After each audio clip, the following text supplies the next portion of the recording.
It's always a fantastic day when we get to talk about mining. I have always had a fascination with it since I was a child. You remember I grew up right next to West Virginia. I grew up in Ohio, so we'd always go down to West Virginia and check things out down there. So I just love it. I don't know what. Pulling things out of the ground and the people who go into the ground, the whole endeavor fascinates me endlessly, and I think it's unbelievably cool. And Salena Zito wrote a really cool story about them for the Washington Post. Salena, tell me about mining. Oh, my gosh, Jesse, it was the coolest thing ever. Tell me. So you get to the mine. They give you like this really intense training, and then you get all this equipment on. Hold on, pause. What are you training in? What are you doing?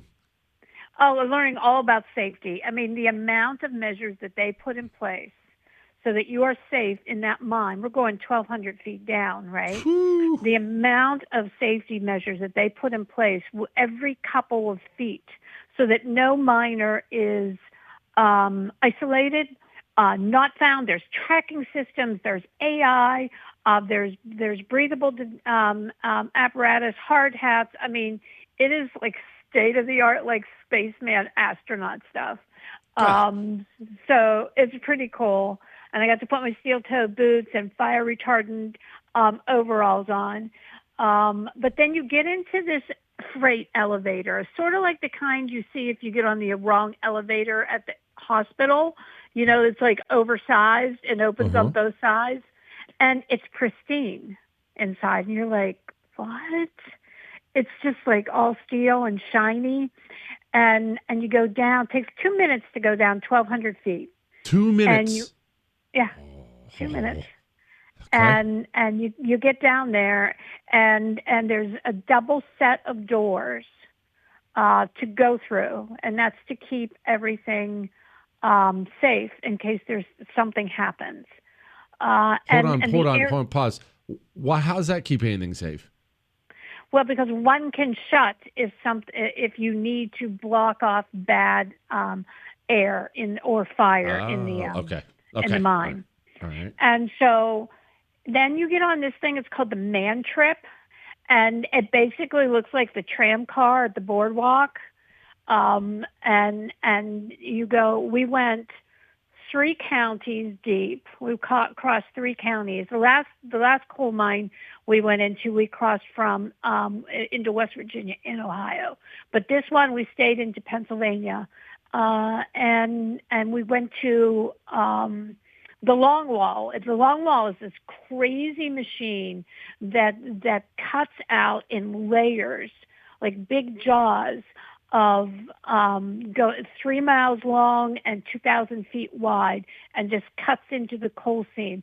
That coal then goes onto a conveyor belt, and from that long wall down the coal mine, up into the distribution center, onto a conveyor belt, onto a train or a tugboat, and out to coal-fired power plant. One piece of coal only takes 7 to 10 hours to get from the wall to your house.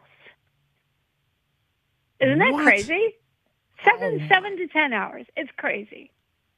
Okay. All right. So help me understand the physical labor they're doing down there. Is it still picks and things like that? What do they do? What are the men doing down there? It's all with machines.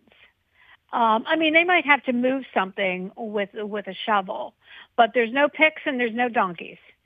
And there's a lot of technology. I mean, it's hard work, right? It is definitely hard and physical work, but it's not sort of what you saw 100 years ago. They're still using shovels. They still use some clawing devices to get at the coal seam and to explore where to go next. Because once one long wall is exhausted, then you make a tunnel to go to the next long wall. It's fascinating. And what's really interesting is on the drive there, you don't realize you're going through these beautiful rolling hills. And you and I basically grew up in the same region, right? These beautiful rolling hills and these farms and very bucolic scenes. And under there, like under their feet. This mining is happening. And coal mining is really, really important, not just because it's the most stable, right? That and natural gas, and nuclear. Those are the most stable, right, and energy output in our country. Solar and wind cannot do it. They're not stable. And you need stability so that the grid is working. However, they're also not just important to making steel, making concrete, making defense products, but they're also very, very stable in the development of AI. While many people in my profession believe their jobs are going to be gone, a lot of white-collar people believe their jobs are going to be gone because of AI. I will tell you this. The jobs for AI come from natural gas, from coal, from nuclear, because AI data power centers need that energy.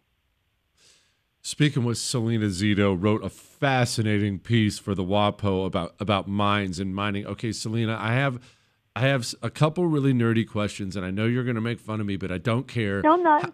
What was the temperature like? Is it hot? Is it cold?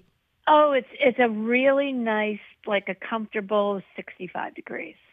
And the air is cleaner than the air up above you. Yeah, the filtering systems are insane down there. I remember the last time I went down the mine, it was at like a height of COVID. And by the way, the woman I went down with was pregnant. But because of the air filtering systems there, and this is when everyone was like mask crazy, we didn't have to wear the masks. I didn't know we let women in.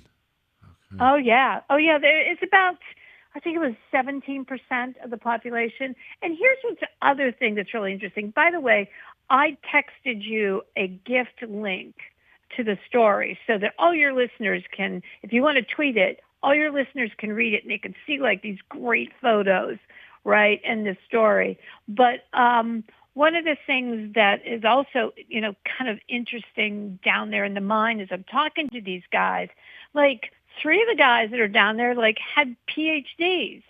And I'm like, what are you doing down here? And they're like, yeah, we love this. We did these as like summer jobs, and we decided we didn't want to work in an office. Like, we love this. And so you had a wide variety of educational experiences down there. There are kids that walk out of high school and start making $104,000 a year, and they can, and with overtime, they can make upwards of $200,000 a year. The same went for people with bachelor's degrees and PhDs. And there, and if you wanted to go to school, they'll pay for you to go to school.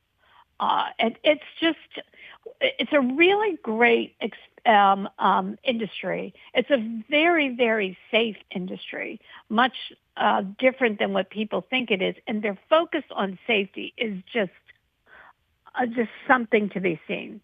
See, this is why I've been telling people we can start sending the children back down into the mines to work as well. And I guess with the filtration system, you don't have any black lung problems, which I was going to ask about. Salena, do they eat down there? Yeah, there's little rooms that they can go into, like little conference rooms, and eat. Down underground, there's conference rooms? It's so cool. Yes. Did you eat down there? No, I was like you, Jesse. I was all in. Like, let's do this and let's do that. And God bless Dave McCormick for going along with my fits of fancy that I wanted to do this. But he was really curious about it, and it was just an outstanding experience. I hope people read the story. I sent you the gift link. It's and the photos, right? Aren't the photos amazing? You know what I think we'll do? I think we're going to put that link up on the show's Twitter page. That way people can go to the show. Okay, so it should be up. Chris and Corey are going to have it up in 30 seconds. Okay, we're going to have the gift link up at Jesse Kelly Show on Twitter, and then you can go look up all the pictures and stuff like that. Salena, I'm out of time. I'm glad you don't have black lung. Thank you for coming on. It's Salena Zito. Her story is in the Washington Post. Thank you so much. I was worried, Chris. I was worried. But I'll tell you this, safe or not safe, when I go down to the mines, I'm going to find some black coal, and I have to spread it all over my face for when I come up. What, Chris? People have to know I was down in the mines, and I'm not cleaning it off. I'm going to go home. I'm going to go to dinner, and I'll be like, yeah, I was down in the mines. What? I'm going to.